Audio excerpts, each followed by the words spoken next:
Hello everyone, this is Zoltar and welcome to our first series on Offworld Trading Company. Now, what I thought we would start with for this game, which I'm hoping to do quite a few videos on, is just a quick run of a very simple campaign. So what I want to do is I'm going to go to single player, start new campaign, and what I think we'll do is we're going to bump up the difficulty a little bit to manager because employee is very boring, and then we're going to start with just the expansive company, colony, whatever you want to call it. Civilization, even, for all I care. But we're going to start with this one because it's the one we've already looked at in our very basic What is Offworld Trading Company video, and it's also the easiest to understand. Basically, each of these other colonies has some very special effects associated with them, which significantly changes the way you'll play the game. But Expansive is the one that is kind of the core, the base of all of them, and all that Expansive does special is just get more stuff. It's just like, okay, you want to take a lot of land? Well, Expansive has a lot of land. That's it. That's what they do. They have a lot of things. So they're both easy to understand and kind of easy to play, in my opinion, compared to all the others. So that's why we're going to start with Expansive. Now, as for why we're diving into the campaign instead of the tutorials, I think the campaign actually does a really good job of providing a platform to explain the game in bits and pieces. Like the very first campaign mission, usually you're not going to get very far into the game because you're just against one person. There's a bunch of things you can't even do yet. And so it'll focus on the early game and kind of the start of the mid game for the most part. Then the next campaign mission, we're going to see even more. And then the next one after that, we'll see even more. And you'll gradually just add on bits and pieces to this game until finally in the later missions, hopefully, we'll start getting to those late game stages. And so it'll be a bit easier way to learn more about the game, in my opinion, than even going through the tutorials, which are okay. But frankly, in my opinion, the tutorials throw you into the game super fast, and then I've watched people just fail time and again on scientific tutorial, it feels like, which is the last one. But all that said, let's actually get to some gameplay. I'm going to start. Now, this is very different from any other thing in the game. I actually really love the campaign. We only have access to very certain buildings. Basically, we can make power, we can make food, oxygen, fuel, we can retrieve water, we can retrieve resources from mines and quarries, and we can make glass and steel. That's it. We can't make electronics, we can't make chemicals, we can't get stuff from either dry ice or regular ice, and we have access to no advanced buildings right now. So that's why we're starting with the campaign. We even only have one source of power, by the way. But what we're going to do is we have some funds. Right here we have $60 to spend, and you can see the cost of each of these very easily. This is electronics. I think the picture may be bugged out. But once again, exceptionally early alpha. Extremely early. Just released on Steam just now. And what I really like about it is the gameplay is complete, but you will find a bunch of bugs like this. Well, I shouldn't say gameplay is complete, but it's very solid and it's very there. What I think we're going to do with our money, however, is we're going to jump on this metal mine and this steel mill. And the reasons for this is we're playing Expansive. We want to expand a lot. And that means we're going to need a lot of aluminum and we're going to need a lot of steel. We're also going to need some glass, but the aluminum and steel come up even earlier than the glass does. So we're going to up that production and make sure we can just keep growing as fast as we want to. Now, next mission, we're going to gain this 20 income, and we also will have more income on top of that if we manage to win our first game, which hopefully shouldn't be an issue whatsoever.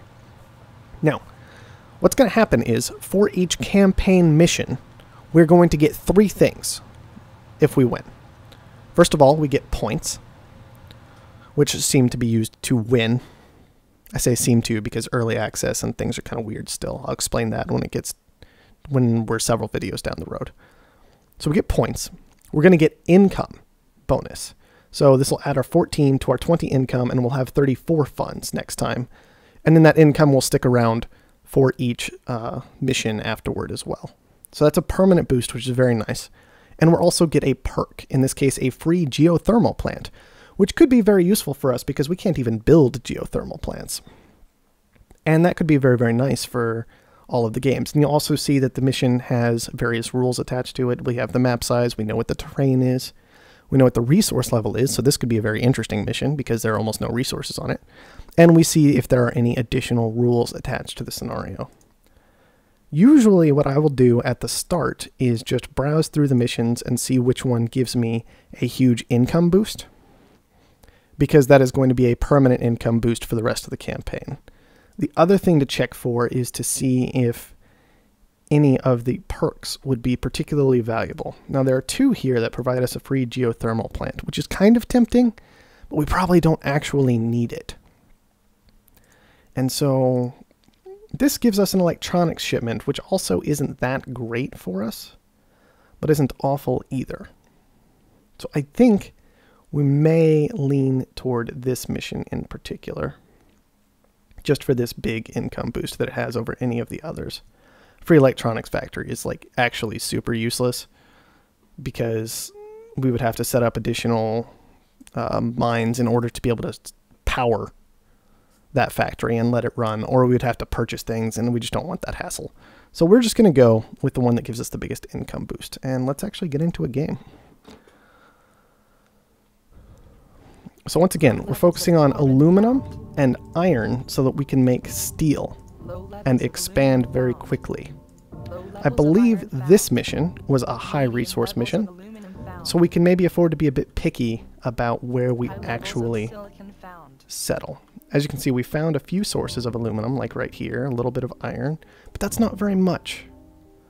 And one thing Expansive benefits from is the large size of its initial headquarters, so we can claim a large number of resources at the start of the map, which is very nice. Maybe right here. Maybe this will be something good. Okay, here we go. We have some serious aluminum right here. So why don't we try and set up... Wow, we can't set up shop on top of it because of all these hills, which is very frustrating. We're getting down to the point where we would just have to throw down. So what we're going to do is we're actually going to found on top of this aluminum right here. This gives us 60 aluminum. Permits approved and cleared, sir. Expansive And then we're going to toss down an aluminum mine We will have the first factories right there. up and running in no time. We're going to toss down an iron mine right here. High levels of iron found. We're actually going to secure this water right here because I didn't see a lot of water most of the time, and that'll just make this person mad. It's a computer, but still, you get the point. And then we're going to set up our steel mill because this is what we're really focusing on, is this aluminum and the steel production. And then, just because we're expansive and kind of a jerk, we'll just go ahead and expand right away. As you can see, this is just going to cost us 25 steel. I am totally happy paying that because it's going to take us forever to set up steel production compared to the aluminum production that we didn't need to worry about, for example. Start auto supply for the moment. And we will be able to sell steel later and kind of make up some of that money that we had to spend in order to expand. Now, I'm tempted to secure this water just to make sure we have plenty, because there is not a lot of water on the map, and even though there's a lot of ice, we won't be able to benefit from it very well. So, keeping that in mind, why don't we just sell off our carbon that we don't need, and we'll probably never use. Alright, pirates. We've got an auction. Do we need anything, though? We don't really want them to have it, is most of why we would try and take the pirates. We could take their water, which would kind of put a little bit of a crimp in their food production as well. I think we let them have it at this point. 7,000 is a lot. And nothing is terribly valuable yet, so we'll just let them have that. And that's okay. Now, it didn't tell me who the other person was bidding on the pirates, but there's only one other guy in the game, so we're not stupid and we can figure it out.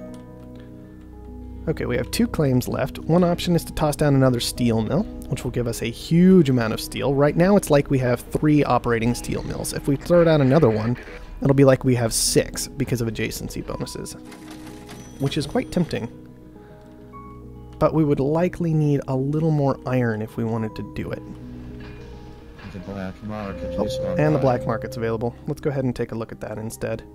We'll sell off this steel and see if we can get... Man, claims are already pretty expensive. He wanted those real bad. We'll see if we can go ahead and snap up a claim. It's going to take a little more. We'll sell off that silicon. Alright, oxygen shortage. We'll wait a little bit and maybe sell some of that. There we go. Got a new claim. Now we have plenty of claims, so we should really look into doing something about that. Pirates. I hate those filthy bandits. We want to expand before too long, but we also are going to need some power, because power is going to just keep creeping up in price. So we're selling off our steel and our aluminum because that's what we have, and we're going to throw down some power instead. We have a fair amount of debt, 5,000. That's not too bad. As you can see, our stock price is well above theirs. We don't need to worry about debt at this point, because that's the primary downside of debt, is it's going to drive down our stock price real hard. It's like we're missing, even though we only have 6,500 in debt. Let's say we had 7,000 in debt, just to make the math easy on me real fast. If we have 7,000 in debt, like right now, it's like we're missing 28,000 in assets because of our ×4 multiplier on our debt, which is just getting out of control at this point because of all the power, food, and the power, food, and fuel we are having to purchase. And I'm talking too much instead of playing. Market is online. We'll throw down a little more power. As you can see, we only have 0.3 power left over, so we'll throw down one more. What is happening? Oh, we're losing iron to piracy. Well, that's whatever. Make sure these are auto-supplying. These are auto-supplying. We're just out of money. So we need to sell off stuff to make sure we can keep buying iron and making steel, which is tanking right now like crazy. Our opponent is not going easy this game. He has plenty of water. We have plenty of water. That's an auction for a claim that we rather want, actually. 8,000. 9,000. I'm kind of hoping he bids on that a little bit more. It's getting pretty pricey.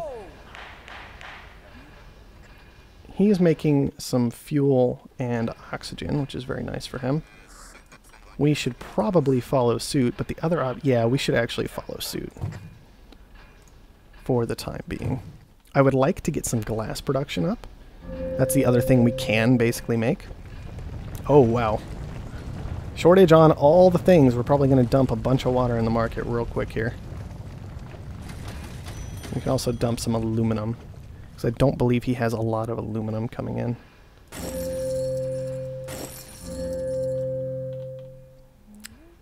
Now we've got fuel and oxygen, which we're just going to constantly feed into the market. And we can go ahead and upgrade here, but I think we won't for the time being. Instead, we're going to purchase a mutiny.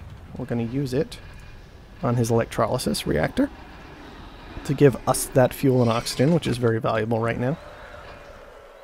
And we'll wait to upgrade until we actually have most of the resources. We're not going to wait on the glass. As you can see, the only thing left is glass, and we're not going to wait on that because we have no glass production up. Worker morale is at an all-time high, thanks to the infrastructure boost you approved. Now, glass is going to be We'll pretty ship handy, more industries but there's offline no in silicon. time. Silicon's extremely expensive right now. And the thing about glass is, glass requires silicon and oxygen to make. Now, we already have plenty of oxygen, but we need a lot more silicon, and frankly, we're just going to sell the silicon right now because it's so valuable compared to glass. So what we're going to do, we're going to get some silicon production up. We're going to start selling off silicon to finance everything else we're doing, including this, food habit that we have for some reason. And then, once the silicon's price has dropped a little bit, we'll start up some serious glass production, whose price should only be going up for the time being, because I do not believe our opponent has any glass production available. Black market's online. We should definitely do something with that. You want to keep using the black market as it comes available, which is kind of tricky, because frankly, it's a bit expensive sometimes. Now, we probably want a power surge or an EMP. I'm kind of leaning toward a power surge, actually. We'll try and knock these two things out once the mutiny is done here, and just keep those nice resources for ourselves. I don't think we have anywhere to put a water pump at all, so that's real bad, that shortage. Bidding will begin at 4,000. This isn't a particularly valuable plot for us. 6,000. 7,000. But I just don't want him to have it either. So we're kind of playing chicken with the plot right now. Sold. Alright, that's not actually the worst thing ever because iron's kind of expensive compared to steel right now. We'll just turn off our steel mills for the moment. Oh, never mind, there's a steel shortage. Game's just playing with our hearts now. We will throw down one more steel mill. Silicon is now rolling in quite nicely, so that price is going to drop fairly quickly. So we'll use these last two claims to start up glass production. Oh, wow. Every single time I do something, game is like, nah, there's a shortage of that. You need that. Thanks, game. It's real nice. Let's go ahead and use this power surge. Take that, jerk.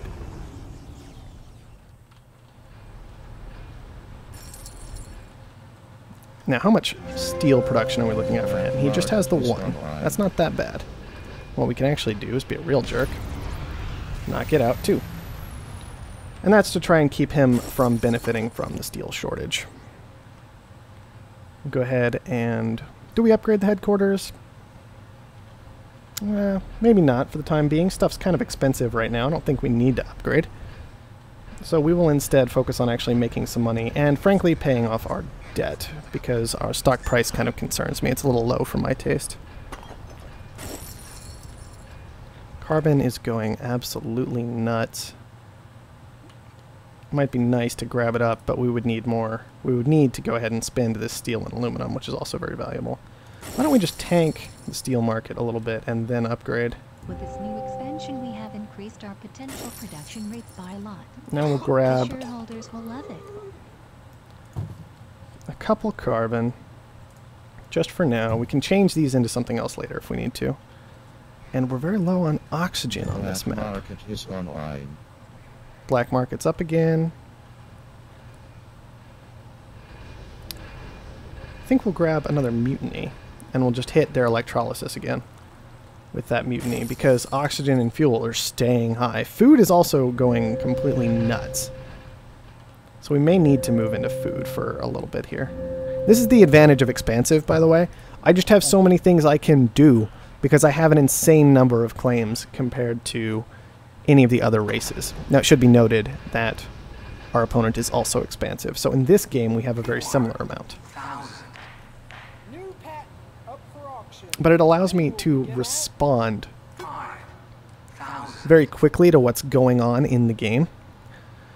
And just say, okay, well, I need that. Well, I have the room for that, so that's okay. You know, I have the room to go ahead and throw down some food production because I have all this extra space.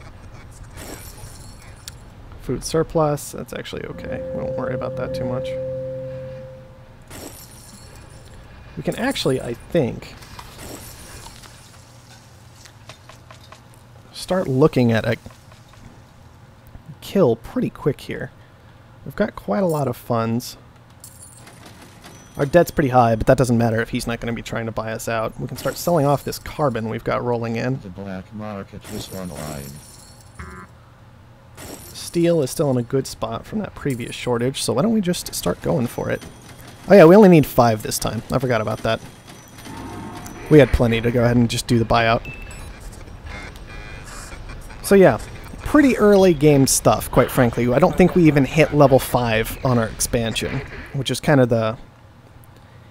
toward the end of the game. Not even toward the end of the game. It's like the start of the end game, hitting level 5 on your expansion, on your headquarters. That game was a little bit awkward. I'm going to need to get used to playing and talking at the same time, so I apologize for that. But we got through the mission just fine. You guys kind of saw our general goals, what we were trying to do as an expansive colony, and next episode, what we are going to do is we're going to try and expand on that and see what more we can get done. Thank you guys for watching, and I'll see you next time.